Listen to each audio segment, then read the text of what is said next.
Hi, my name is Roy Kilbane, and this is my persuasive speech on the growing problem of gentrification in American society. Countless Americans each day are facing the life-changing obstacles of gentrification, and the lack of attention on the issue is alarming.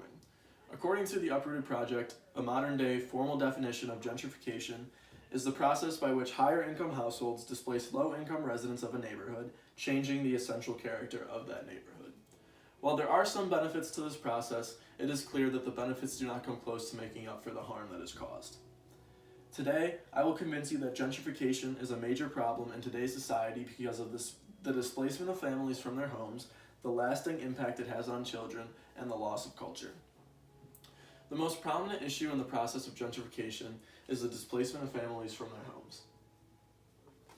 During this process, many residents struggle to keep up with the increasing cost of life, forcing them to find a new home or to be homeless.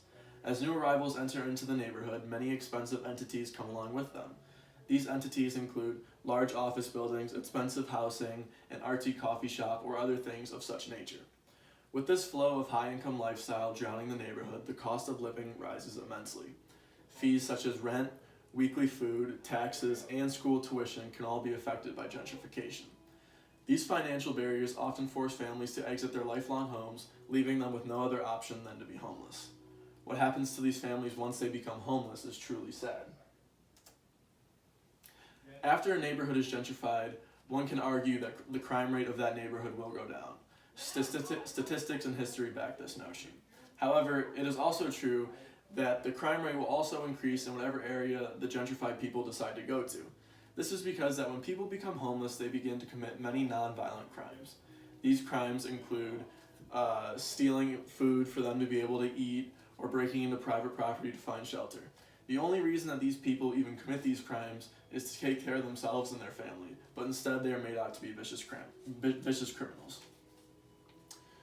Research from Best MSW programs shows that prison inmates who have been homeless, that is, those who have reported an episode of homelessness up to a year before incarceration, made up 15.3% of the U.S. jail population. Considering that the population of America as a whole, the homeless population of America as a whole is only 0.2%, the previous statistic exhibits a very strong link between homelessness and crime. It is beyond sad that so many harmless Americans are being incarcerated for trying to keep them and their families alive, and gentrification is at the root of the problem. Though it is the adult victims of gentrification who are often forced to commit a crime, there are several other obstacles that child victims have to face, which in my opinion leave a far greater effect. There are several reasons as to why I believe that the effects of gentrification carry more weight for children than they do for adults. Kids are not nearly as well equipped to handle the stresses and obstacles of gentrification as adults are. Adults have had many years to face hard times and gain experience on how to handle them, but for most kids, being gentrified is the most devastating event up in their lives to this point. As research shows, one reason why gentrification takes such a harsh toll on kids is because there is a direct link between anxiety and gentrified children. An online article from CityLab states, in New York City, low-income children born into neighborhoods that have seen a growing number of college-educated and affluent newcomers were more likely to be diagnosed with anxiety or depression than poor children who grew up in a place that didn't gentrify. This quote shows that the link between being poor and having anxiety is not quite as strong as the link between being gentrified and having anxiety, showing that this is not a matter of wealth, but rather a matter of gentrification. A study conducted by the University of Washington was done to receive input from the younger members of our nation. They felt as if the voices of the youth were not heard nearly enough. In this study, kids living in a neighborhood currently going through the hard times of gentrification were asked two questions. The first question was, why do you believe the area indicated is dangerous?